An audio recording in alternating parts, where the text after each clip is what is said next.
Nós vamos examinar hoje os versos, capítulo 17 de João, os versos 6 a 19. Vimos na semana passada que João 17 é o registro mais longo de uma oração feita por Jesus. Esta oração tem duas partes principais. A primeira parte é a que registra a oração de Jesus por si mesmo e compreende os 5 primeiros versos que eu vou ler, mas não vou falar sobre ele. Depois de dizer essas coisas, Jesus levantou os olhos ao céu e disse: Pai, é chegada a hora, glorifica o teu Filho, para que o Filho glorifique a ti. Assim como lhe deste autoridade sobre toda a humanidade, a fim de que ele conceda a vida eterna a todos os que lhe deste. E a vida eterna é esta, que conheçam a ti, o único Deus verdadeiro, e a Jesus Cristo a quem enviaste. Eu te glorifiquei na terra, realizando a obra que me deste para fazer. E agora, ó Pai, glorifica-me contigo mesmo com a glória que eu tive junto de ti antes que houvesse mundo. Estes versos nós os examinamos pormenorizadamente no domingo passado. Se você não estava aqui, o vídeo foi divulgado, se não me engano, ontem ou na sexta-feira. A segunda parte da oração de Jesus registra a oração dele pelos seus discípulos e vai dos versos 6 a 26. Mas nós vamos ver nesta manhã, e dos versos 6 a 19. E quando chegarmos desse período que vamos estar de férias, nós voltaremos a ver o que falta também, que é uma parte importantíssima ainda a ser tratada, mas não cabe aqui, não cabe fazê-lo de uma só vez. Então, vamos lá. Jesus, na sua oração, havia dito em João 17,4: Eu te glorifiquei na terra, realizando a obra que me deste para fazer.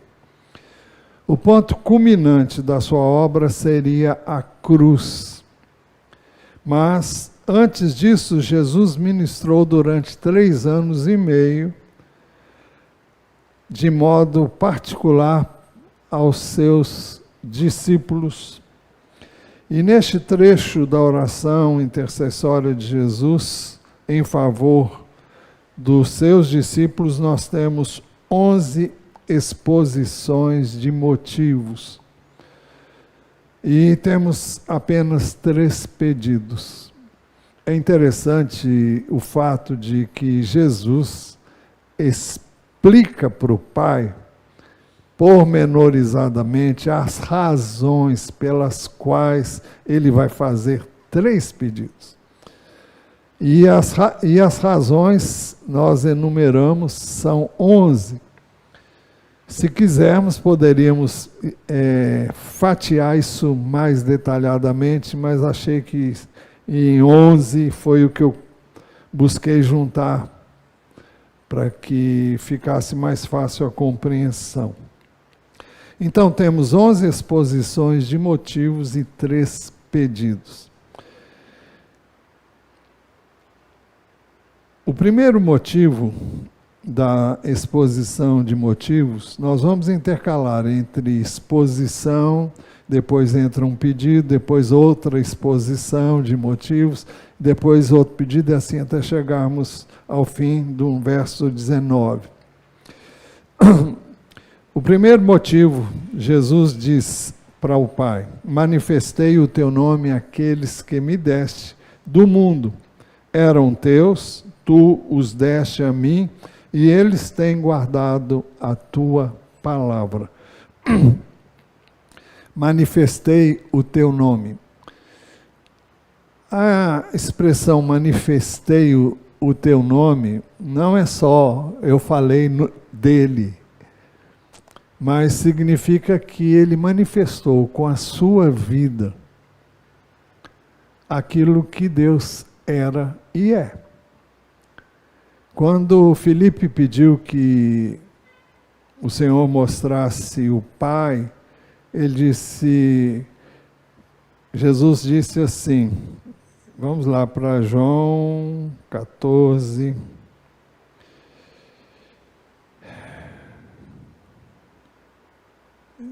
lá pelos versos 7, se não me engano.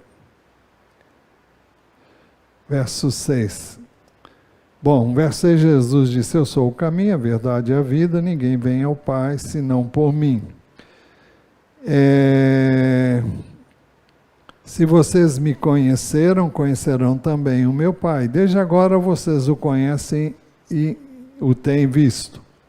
Filipe disse a Jesus, Senhor, mostre-nos o Pai, isso nos basta. Jesus respondeu, há tanto tempo estou com vocês, Filipe, e você ainda não me conhece? Quem vê a mim, vê o Pai. Como é que você diz, mostre-nos o Pai? Você não crê que eu estou no Pai e que o Pai está em mim? As palavras que eu digo a vocês, não as digo por mim mesmo, mas o Pai que permanece em mim faz as suas obras. Creiam que eu estou no Pai e que o Pai está em mim. Creiam ao menos por causa das mesmas obras. Então, quando Jesus diz, manifestei o teu nome, isso fala da natureza de Deus, isso fala do caráter de Deus, da vontade de Deus e aquilo que Deus é na sua essência, não é? A pergunta que podemos fazer ao texto, porque o texto responde, é a quem Jesus manifestou o nome do Pai. Ele diz, aqueles que me deste do mundo eram teus e tu os deste a mim. O texto diz, manifestei o teu nome àqueles que me deste do mundo.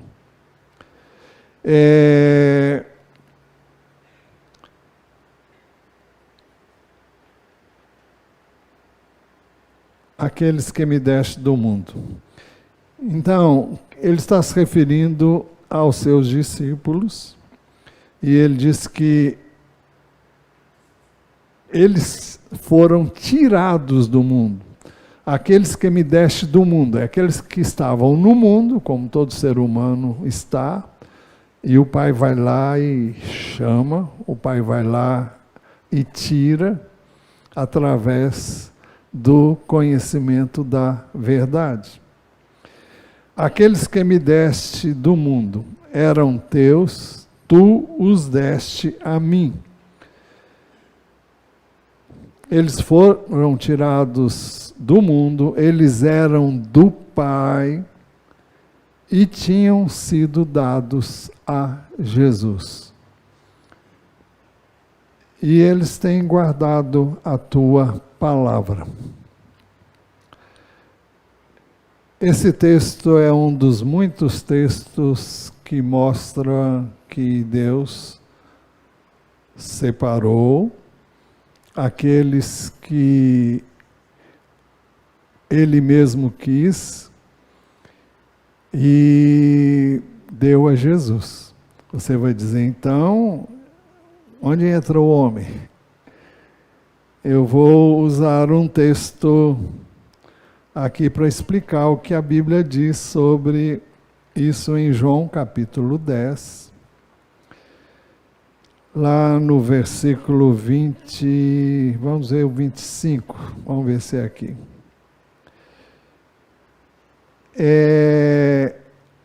24. Então os judeus o rodearam Jesus e disseram, até quando você nos deixará neste suspense? Se você é o Cristo, diga francamente. Jesus respondeu, já falei, mas vocês não acreditam. As obras que eu faço em nome de meu Pai dão testemunho de mim, mas vocês não creem, porque não são das minhas ovelhas. As minhas ovelhas ouvem a minha voz, eu as conheço e elas me seguem. Eu lhes dou a vida eterna, jamais perecerão eternamente, e ninguém as arrebatará da minha mão. Aquilo que meu Pai me deu é maior do que tudo, e da mão do meu Pai ninguém pode arrebatar. O que caracteriza aqueles que são de Deus é que eles ouvem a palavra de Deus. Eles são de Deus e Deus os conhece de antemão, porque eles ouvem, eles entendem e eles creem naquilo que a palavra de Deus diz. Jesus, eu já disse aqui 1000 vezes, é força de expressão 1000, mas eu já disse inúmeras vezes aqui, e eu gosto muito do texto de Mateus capítulo 13, onde Jesus explica porque ele falava por parábolas. E ele dá a entender que ele falava em parábolas para que só entendesse quem queria entender. Porque ele diz que o ouvido desse povo, ele diz assim, vamos lá, eu não consigo falar sem texto. Sem o texto bíblico. Mateus capítulo 13, e vamos ver se é esse verso aqui.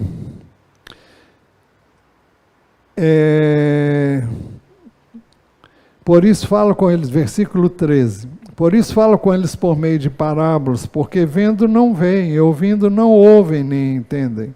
Assim neles se cumpre a profecia de Isaías, ouvindo vocês ouvirão, e de nenhum modo entenderão. Vendo vocês verão, e de modo nenhum perceberão. Então, como eu gosto de dizer, Jesus dificultava as coisas.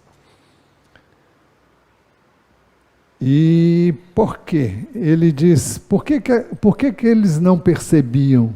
Por que eles não entendiam? Nós não podemos esquecer que os discípulos sempre iam a Jesus e perguntavam para ele, o que o Senhor quis dizer com isso? Aparentemente eles não entendiam, mas eles pediam a Jesus que explicasse. Quando você lê um texto, você pode ler, não entendeu? Mas se interessar a você, você pode pedir, Deus me faz entender. Nem tudo você vai entender. Pode ser que você não entenda hoje, vai entender amanhã, mas Deus quer se revelar a quem tem interesse. Por isso que Jesus diz, porque o coração deste povo está endurecido, ouviram com os ouvidos tapados e fecharam os olhos para não acontecer que vejam com os olhos, ouçam com os ouvidos, entendam com o coração e se convertam e sejam por mim curados. Então, entende quem quer entender, quem tem fome e sede desse conhecimento que Deus disponibiliza para quem quer e tem interesse em saber. Quem ouve por ouvir, tá, tudo bem. Não estou afim, não quero compromisso, não quero envolvimento. É uma escolha que as pessoas fazem.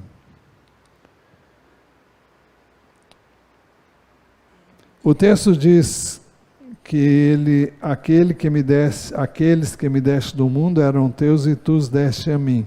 E Jesus acrescentou, e eles têm guardado a tua palavra. Isso fala do fato deles ouvirem e guardarem a palavra. É verdade que eles não entendiam tudo.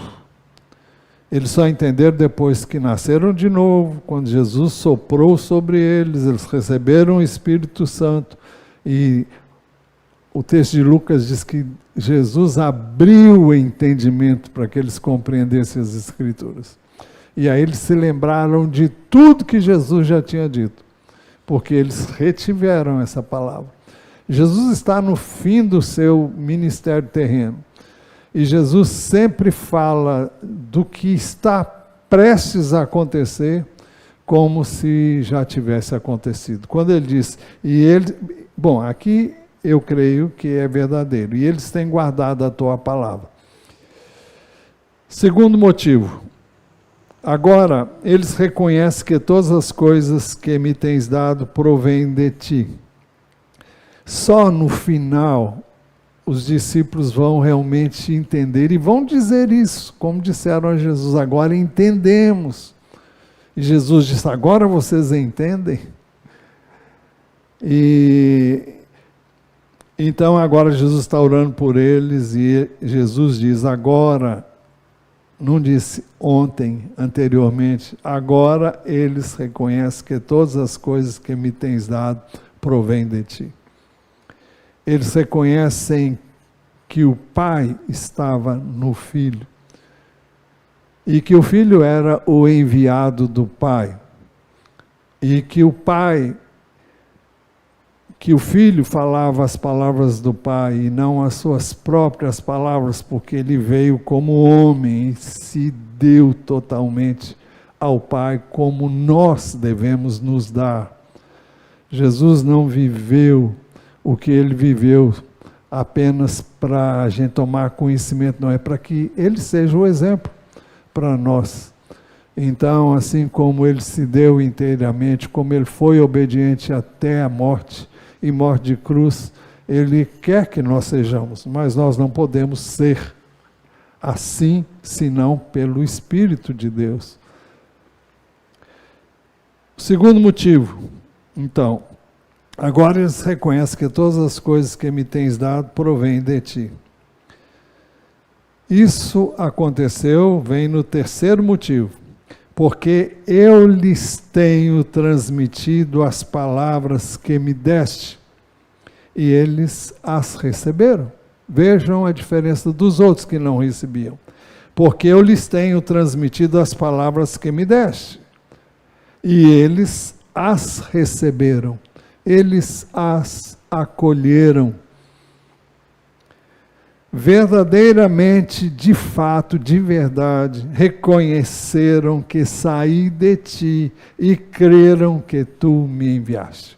Então não foi da boca para fora, não foi conversa fiada, eles verdadeiramente creram. E Jesus sabia que isso era verdade.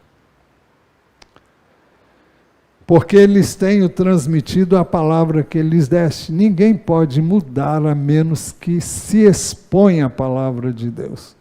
E Jesus pregou a palavra, Jesus ensinou a palavra, e o texto diz, e eles as receberam. Não é bastante alguém pregar, é necessário que quem ouve receba como palavra de Deus. Esta é a razão porque eu falo pouco daquilo, eu falo pouco do que eu sei. Eu prefiro falar do que Deus diz, porque aí não tem como escapulir. Ou você crê, porque eu não estou falando o que eu penso. Quando eu falo o que eu penso, eu digo, eu estou falando isso porque eu penso dessa maneira. Mas são raros os casos quando isso acontece. O texto diz, e verdadeiramente reconheceram que saí de ti. Isso era o que os judeus não criam, nem entendiam, que Jesus tinha sido enviado do Pai. Olhavam para ele, ele é filho do carpinteiro, não vive entre nós sua mãe, seus irmãos e irmãs.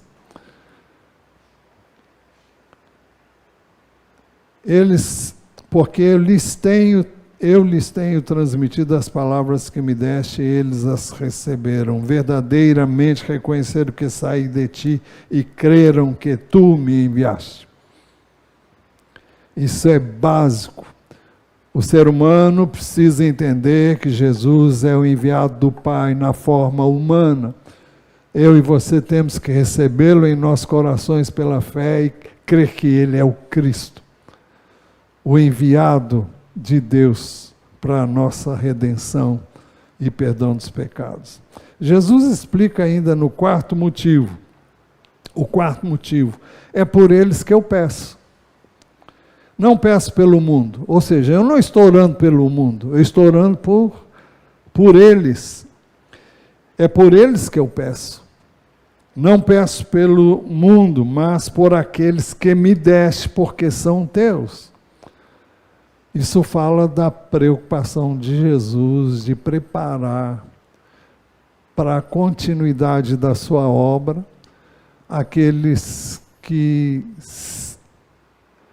deveriam continuar a fazer o que ele os ensinou a fazer quando ele não mais estivesse entre eles. É por eles que eu peço, não peço pelo mundo,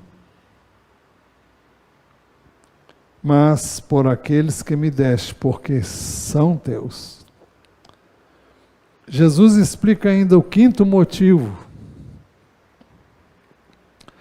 Todas as minhas coisas são tuas, e as tuas coisas são minhas, e neles eu sou glorificado. Todas as minhas coisas são tuas, ou seja, tudo que eu tenho é teu. E tudo que tens é meu. Não é à toa que a Bíblia diz que ele é o herdeiro de Deus e nós, igualmente com ele, herdamos, somos co-herdeiros com ele. Mas todas as coisas são tuas, todas as minhas coisas são tuas e as tuas coisas são minhas, e neles eu sou glorificado. O que ele está querendo dizer, minhas coisas e tuas coisas, não são outras coisas senão os discípulos dele. Por isso que ele diz, e neles eu sou glorificado. Todas as minhas coisas são tuas, e as tuas coisas são minhas, e neles eu sou glorificado. Essa linguagem é usada por Jesus em João, capítulo 10, no trecho que eu li há pouco, nos versos, vamos ver lá, o 27, não. Ele se refere às minhas ovelhas, 27, as minhas ovelhas ouvem a minha voz, eu as conheço e elas me seguem, eu lhes dou a vida eterna, jamais perecerão e ninguém as arrebatará da minha mão. Depois ele diz, aquilo que meu Pai me deu é maior do que tudo. É uma referência às suas ovelhas. Aquilo que o Pai me deu, aqueles que vieram a Jesus porque creram nele, ele chama de aquilo que meu Pai me deu, e aquilo não são outras, não é outra coisa senão as ovelhas, às quais ele vinha se referindo anteriormente. Por isso ele diz, todas as minhas coisas são tuas e tuas coisas são minhas. O Senhor me deu, eles são meus e são teus. Foi o Senhor que me deu. Sexto motivo. Já não estou no mundo, mas eles continuam no mundo. Veja que Jesus está falando, já não estou, mas ele ainda estava. Você vai dizer então, por que ele disse já não estou? Porque ele já está falando como se já não estivesse. Porque dentro de poucas horas ele seria morto, crucificado. E quando ressuscitasse, já ressuscitaria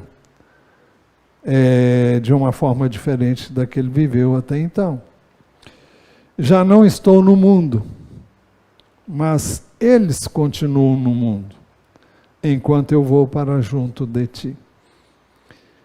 Por que essa oração é tão minuciosa, é tão detalhada? Por que Jesus detalha tanto as coisas?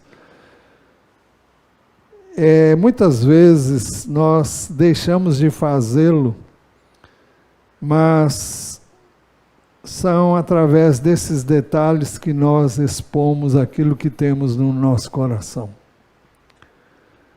E É claro que a oração tem que partir do coração, senão vira reza, vira palavras vazias e sem sentido. Mesmo orando pelos pedidos do boletim, eu digo sempre, olha, coloca o coração nessas palavras, porque se você não colocar, você está julgando suas palavras fora. Não é por repetir, é porque você quer realmente aquilo, quer que aquilo aconteça.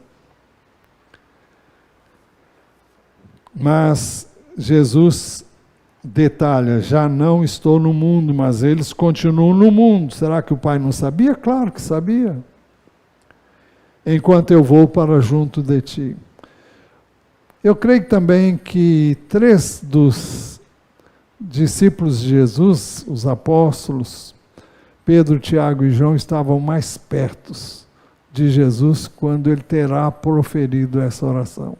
Eu digo terá porque eu não sei, mas de acordo com o que nós lemos e é narrado em Mateus, e em Lucas também, com relação ao fato de Jesus ter ido ao Monte das Oliveiras e ali no Getsêmani, ele ter chamado os discípulos para orar e uma turma enorme ficou num determinado lugar, ele levou Pedro, Tiago e João para mais adiante e depois deixou eles ali e foi para um tiro de pedra.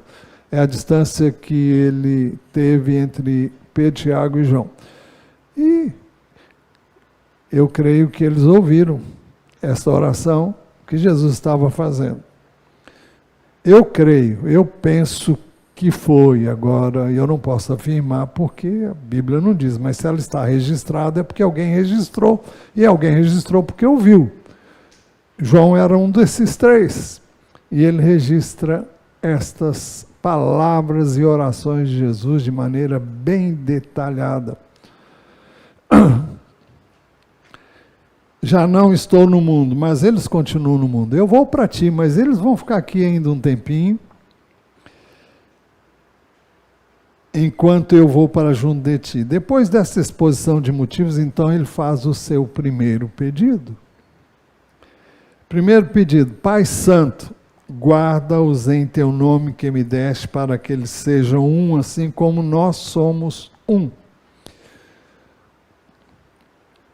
Guarda-os em teu nome que me deste.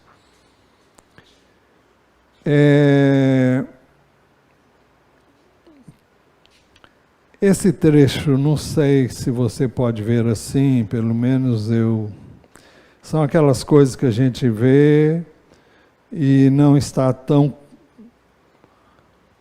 de forma tão delineada, mas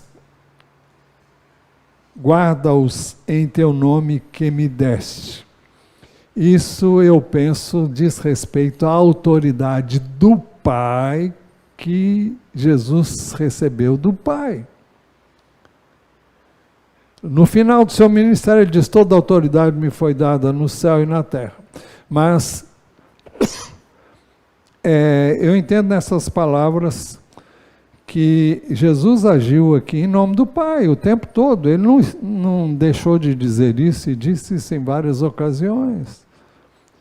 As palavras que eu digo não são minhas, mas é o Pai falando através de mim. Então, agora ele pede que o Pai os guarde no nome do Pai, o mesmo nome que o Pai havia dado a ele. A mesma autoridade, o mesmo poder, para que sejam um como nós.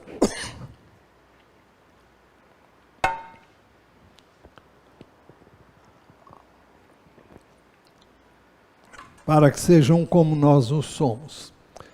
Ele está orando pela unidade dos seus discípulos.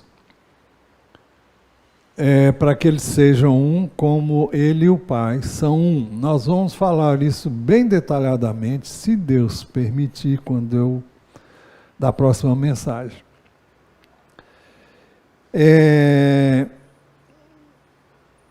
Jesus continuou sua oração intercessória pelos seus discípulos, expondo ainda outros motivos que estão relacionados com esse pedido que ele faz. O pedido é esse: Pai Santo, guarda-os em teu nome que me deste, para que eles sejam um como nós somos um. O sétimo motivo, ele diz: quando eu estava com eles, guardava-os no teu nome. Ou seja, eu os guardei no teu nome,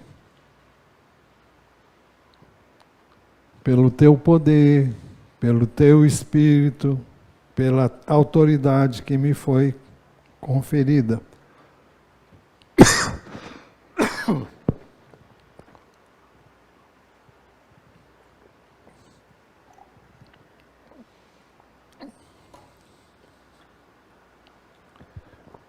Quando eu estava com eles, guardava-os no teu nome, que me deste.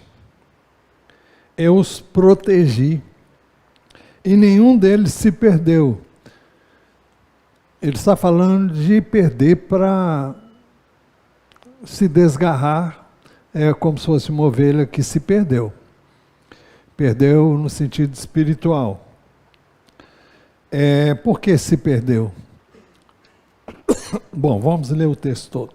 Quando eu estava com eles, guardava-os no teu nome, que me deste. Eu os protegi, nenhum deles se perdeu, exceto o filho da perdição, para que se cumprisse a Escritura. Mas agora vou para junto de ti, isso falo no mundo, para que eles tenham a minha alegria completa em si mesmos.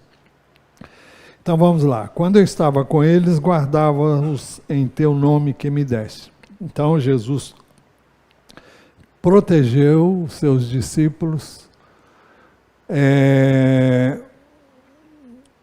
para que eles permanecessem firmes e pudessem continuar a jornada que estava diante dele.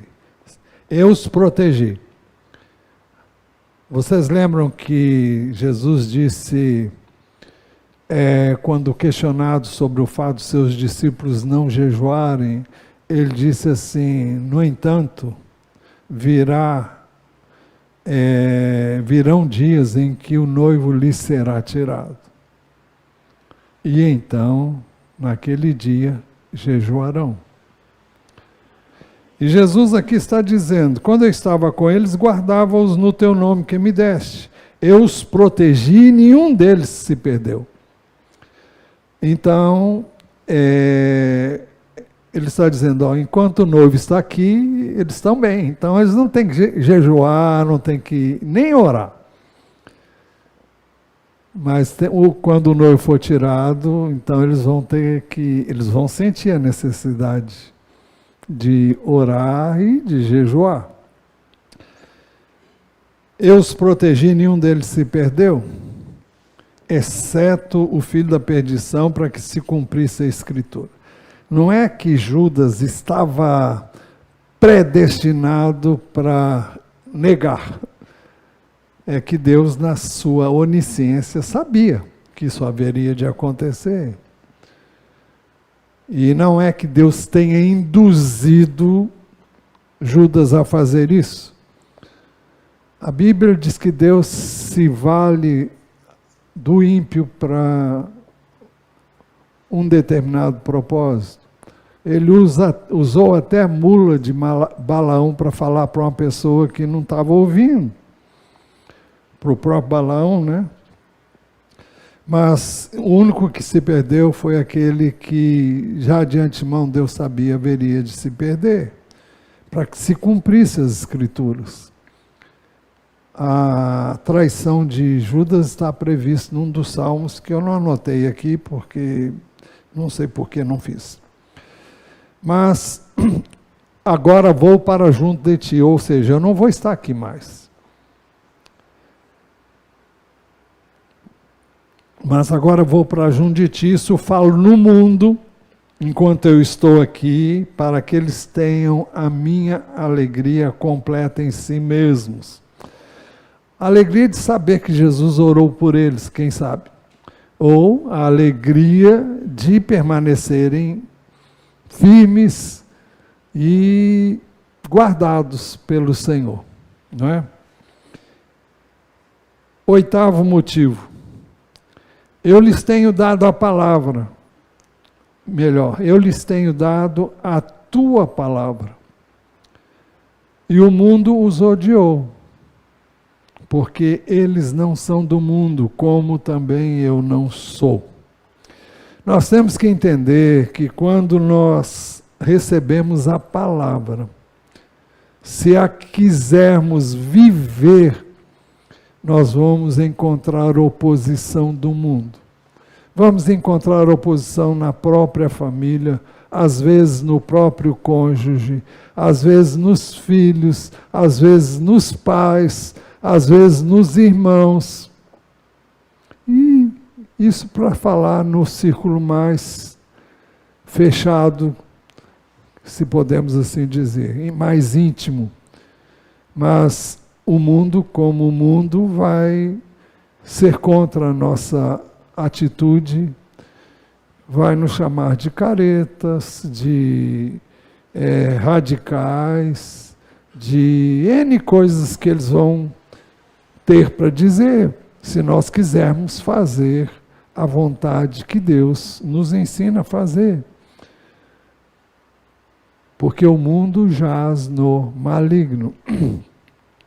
Nós temos visto vários vídeos a Missão Portas Abertas informa no seu site que quase 5.000 pessoas no mundo foram mortas no ano passado por causa da sua fé em Jesus. Isso não é divulgado pela imprensa, isso não importa à imprensa.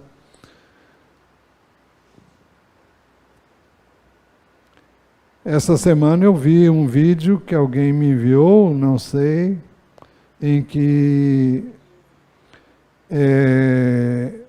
a TV Record falou sobre a perseguição na Coreia do Norte. Mas é raro isso acontecer. E normalmente qualquer outra emissora acho que não faria esse tipo de divulgação. Eu lhes tenho dado a tua palavra e o mundo os odiou. Por quê? Porque eles não são do mundo. Nós estamos aqui como intrusos. Veja que nós, como os discípulos, fomos tirados do mundo. Nós somos tirados do mundo para pertencer ao Pai e ao seu Filho Jesus. Então,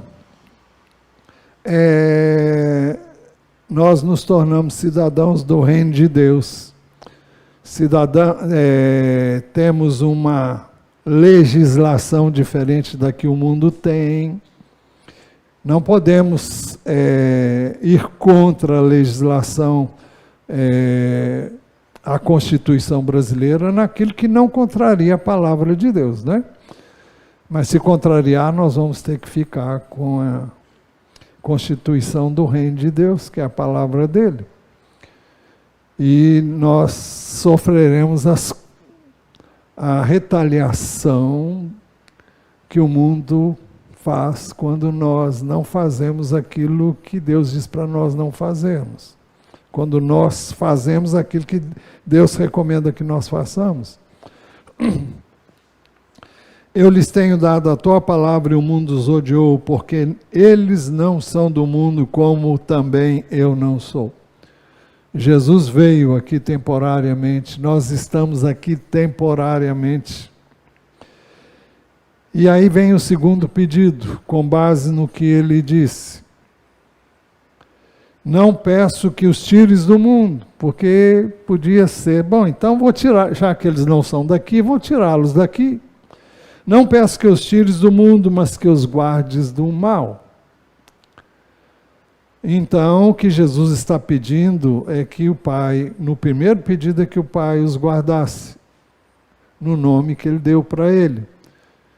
Enquanto Jesus estava aqui, ele os guardou. E agora ele diz, não peço que os tires do mundo, mas que os guardes do mal. Então, o propósito de Deus não é tirar-nos do mundo, mas é que nós estejamos aqui no mundo como Jesus esteve aqui no mundo.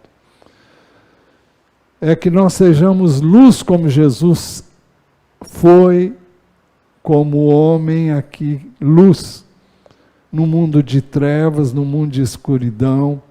Por isso que Jesus disse que nós devemos também ser o sal da terra. E o sal tem a capacidade de impedir a proliferação do mal, influenciar o meio onde nós estamos e dar sabor, dar significado à vida. Para quem tem entendimento ou para servir para levar as pessoas a desejarem Jesus, quem realmente Deus de antemão sabe é dele, não é? Não peço que os tires do mundo, mas que os guardes do mal. Essa foi a oração de Jesus e foi essa oração que Jesus nos ensinou a orar, dizendo, e não nos deixes cair em tentação, mas livra-nos do mal. A palavra mal pode ser traduzida também por maligno. E eu não sei de você, mas é uma oração que faço constantemente. Porque não ignoramos os ardis do maligno e não devemos negligenciar e pedimos continuamente proteção e livramento de toda arte, porque ele está sempre armando alguma coisa para que nós caiamos e pequemos contra Deus. Mas vem o nono motivo. Jesus repete basicamente o que ele disse há pouco. Eles não são do mundo, como também eu não sou. Os patriarcas confessaram que eram estrangeiros e peregrinos. É isso que Hebreus 11:13 diz. Confessando que eram estrangeiros e peregrinos. É uma referência ao que vinha sendo, é uma referência aos patriarcas que vinham sendo colocados naquilo que é chamado de,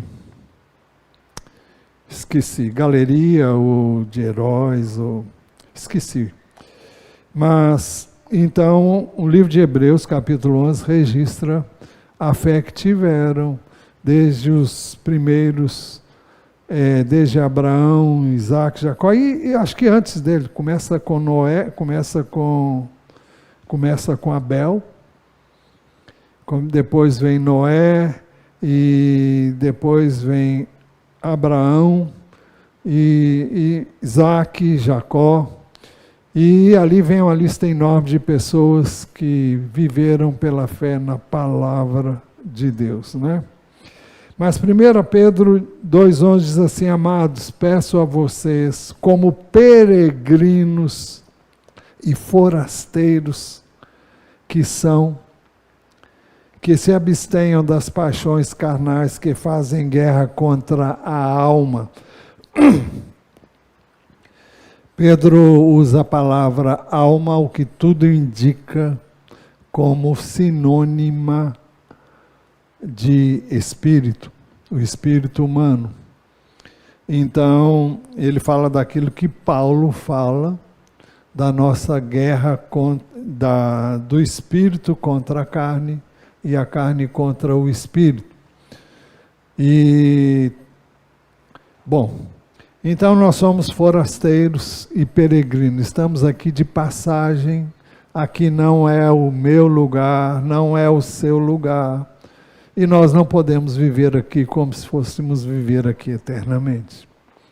Nós estamos aqui de passagem, e o propósito de Deus é que nós influenciemos aqueles que estão ao nosso redor, de maneira positiva, de maneira tal que eles possam ver que nós somos diferentes sem nos vermos como ETs, pessoas esquisitas. Não temos que ser esquisitos, mas temos que ter uma maneira diferente de viver. Não pelo que dizemos somente, mas pelo que vivemos. Porque o exemplo vale mais do que 1000 palavras. Terceiro pedido. Santifica-os na verdade, a tua palavra é a verdade.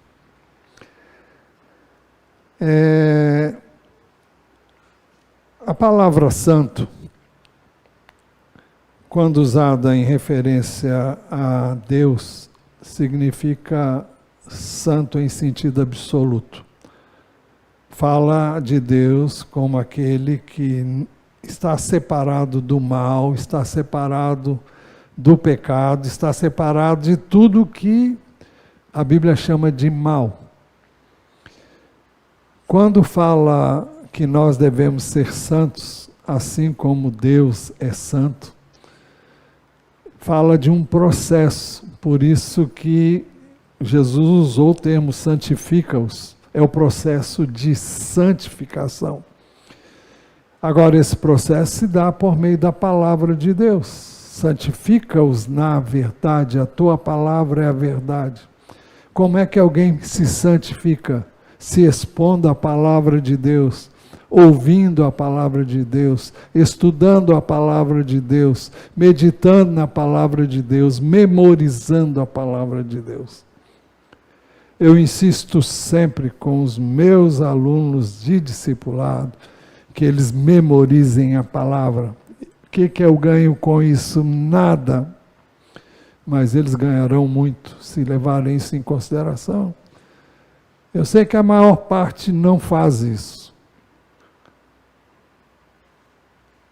Todas as semanas nas células nós estimulamos a memorização da palavra. Para quê? Para aparecer, para a pessoa dizer, eu fiz, para o líder da célula ficar sabendo. Não. Isso não vai acrescentar nada ao líder da célula, isso não vai acrescentar nada a Deus. Você tem que fazer por você mesmo. Você vai ser o maior beneficiado. Por que orar? Para agradar a Deus? A Bíblia diz que quando você exerce fé e busca Deus, você está agradando a Ele. Não porque você está orando, mas porque mostra que você crê nele e busca Ele, pedindo que Ele dê aquilo que Ele tem vontade de dar a você e que consta nas Escrituras. Então, quem se beneficia com a oração, com a leitura da palavra, com a memorização, com o estudo, com a meditação, não é Deus. E não é nenhum ser humano, não é nenhuma pessoa que lidera você. É você mesmo. A tarefa de quem lidera é mostrar o caminho. Agora, cada um tem que fazer, seguir, se quer. Deus não obriga ninguém a nada. A gente diz o que deve ser feito. Ouve quem tem juízo. Então, santifica-os na verdade, significa ser separado do pecado, ser separado do mundo para Deus, para viver para Deus.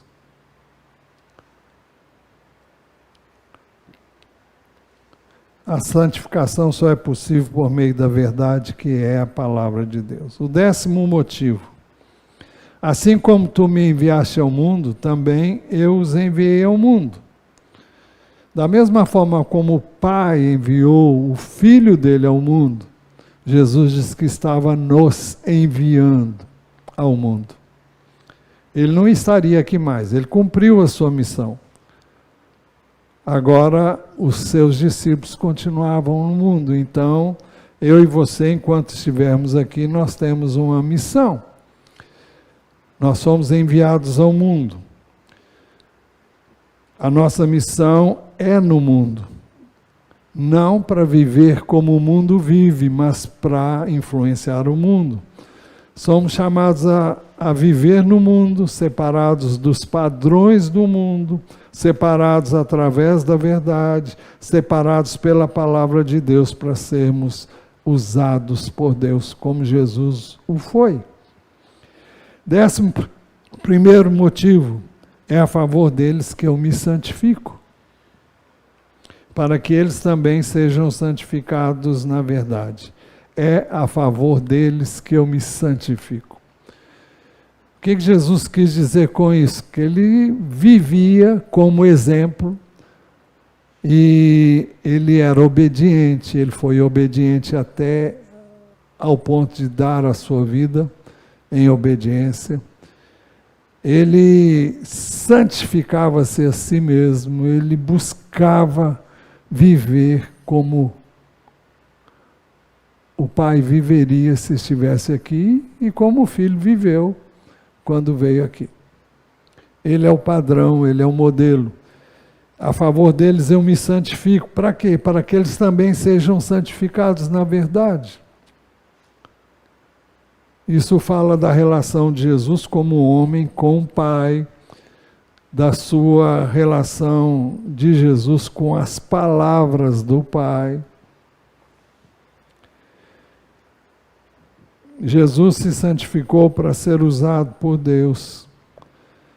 E Jesus se santificou como Cordeiro de Deus, que não podia ter nenhum defeito.